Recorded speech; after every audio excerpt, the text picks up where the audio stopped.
Welcome back, all you cool cats and kittens. JK, okay, that's a Tiger King reference. If y'all haven't seen it, welcome back. Hello, hope everyone's doing well, staying safe, being inside, washing our hands. Today's gonna be a short informational video just about what it means to be problematic and how you can avoid that. So we're gonna get into it. I'm not gonna really go into historical context and I'll just be giving tips. So we're gonna hit the intro and let's get to it.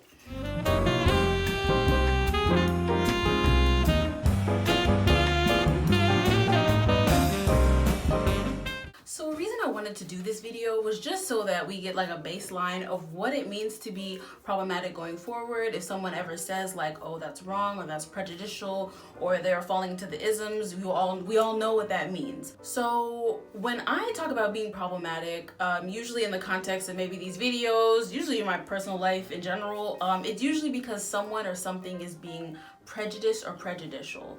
So like the dictionary definition of this is basically to hold preconceived opinions that are not based on reason or actual experience. Now I want to put a little asterisk to this because a lot of times people actually hold prejudicial ideas based on like one bad experience. So just because the definition says that it can never be based on actual experience, I will say that you can also be prejudicial and have it, let's say, be based on experience. So for an example of this might be, one time, maybe for someone, if they were like, well, one time, a black woman yelled at me. So all black women are angry and I know this for a fact. That's wrong. Straight up. Nothing else, there's nothing else really to say, do, talk about is wrong. Wrong. So just to reinforce that, just because you can be prejudiced and have experiences that maybe in your twisted mind, tell you, I know this for a fact, when that's not actually the case. So all of it is wrong. Holding prejudices is wrong, and it's really important to identify in yourself what these prejudices could be. So an easy way of doing that is understanding what the isms are. So a way people kind of classify different prejudices are thinking about the isms. So isms in terms of those are the last three letters in a word. So racism, sexism, ageism, things like that. So I'm gonna get into 6 isms, and usually people fall somewhere in these when they're being problematic, prejudice, X, Y, and Z. So we have the big one, racism. So obviously holding some kind of prejudice against a certain race. The next one is sexism, so holding a certain kind of prejudice against someone's gender. Next, we have classism. So this is holding some kind of preconceived negative idea about someone of a different class level, whether that's higher class or lower class.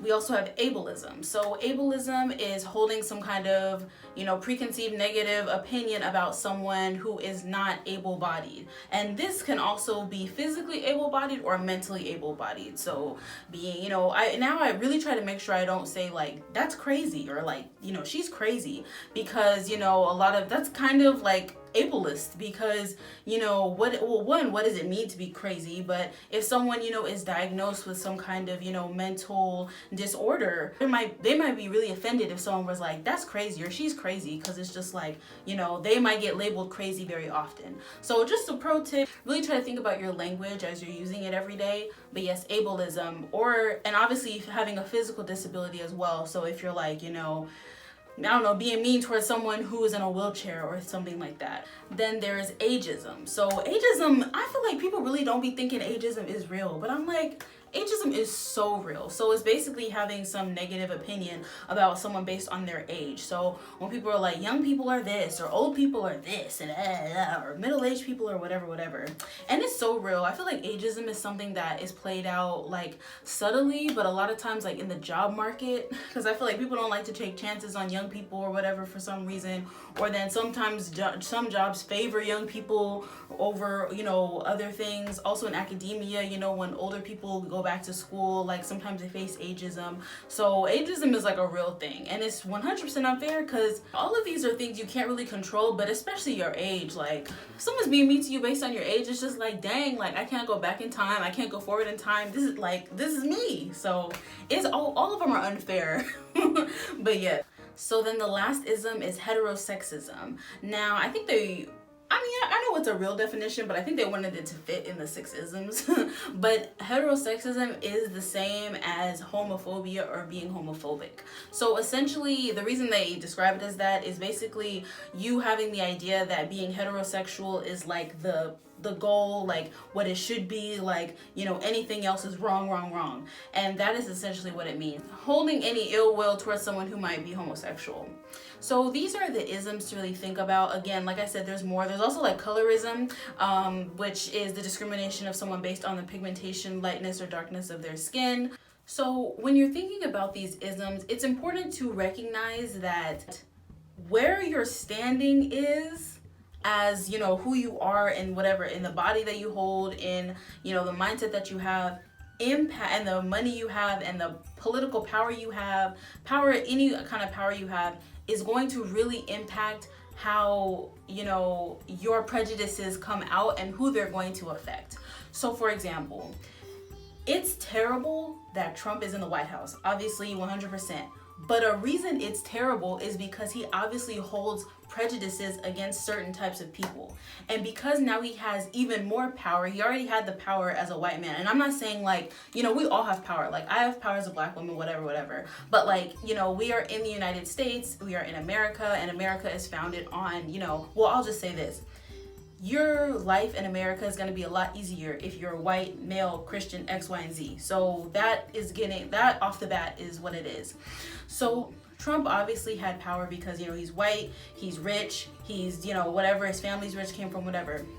So him being in power and, for example, not liking, you know, Mexican folks and saying, you know, they all, whatever, everything he said. The things he's been able to do as president is an example of why it is important for you to have power in terms of enacting prejudice. So all that to say, you know, I can be a poorer person and be like, you know what, all rich people don't know the value of hard work, you know, all do this, all are trash, all whatever, have all these prejudices against them. And while yes, that is me holding prejudices, because I'm a poor person, especially for me, if I'm a black, you know, woman, whatever, it really won't matter. Like, me having these ideas won't matter. But if there's somebody who's like rich, wealthy, you know, is well known, X, Y, and Z, and they have prejudices against poor people and can do things to keep poor people at the bottom, that is really where prejudices kind of play out and are damaging to groups of people. So it's important to think about this. So all that to say, you know, when we're thinking about prejudices, really think about the political power, the economic power that the people who hold their prejudices have and can impact on people. You know, Trump now has kids locked up in cages based on his prejudices. That's wrong. Now, you know, anyone could be like, yeah, you know, I don't like whatever, I don't like whoever, but maybe they just hold those, and that's wrong as well. You know, to hold any prejudices is wrong. But, you know, when it starts affecting people, that's when we get into, well, America, that's when we really get into looking at who's at the bottom, who's at the top. And that's why it's really important to be able to identify you're problematic or you're prejudiced, and you're prejudiced because X, Y, and Z. And it's really important. That's another reason why it's also really important to squash whatever prejudices you have, you know, now. Because, you know, maybe you're working on making it bigger, making it to the top, and maybe you won't realize, like, maybe you own a company and you're like, hey, there's no women who work here. And maybe that's because you secretly have some prejudices against women, or you look around, there's no black people here, there's no Latinx folks here, or there's no, you know, trans folks here, everyone here is above 50, or everyone here is below, you know, 25. So it's really good to think about your prejudices before, you know, you accumulate some kind of wealth, some kind of power, some kind of position, because either way, it's always going to be played out. So now that we've got the language, we've got the knowledge, so what does that mean for you? Sitting at home right now. So now I'm going to get into tips on how to identify some of these prejudices that you may or may not have, or people that maybe people around you, you know, have, and really try to understand them and push them away. So one, obviously, you know, you can't really fight something you can't see. So, you know, what is it that you feel like you have? Do you feel like maybe every time you see like a certain group, you think, ooh, You know, what is that? Like really identifying what is that? Why do I think that? Who taught me that? You know, because honestly sometimes it could be, you know, my parent was a little they said a little this when I was growing up, and over time I just kind of started to believe them and whatever. So identifying like, okay, that was wrong. Like that was wrong. The way the things they said was wrong, and maybe for a while it was in my mind, but now it's not, and whatever. So really identifying it. And it doesn't even have to be something that you like post on IG, like, you know, everyone now has to know, like, look everyone, I was this, but now I'm not. In fact, please don't do that. Like, please don't do that. Just analyze it in your head and keep it pushing. So another step 2, I feel like would just be educating yourself.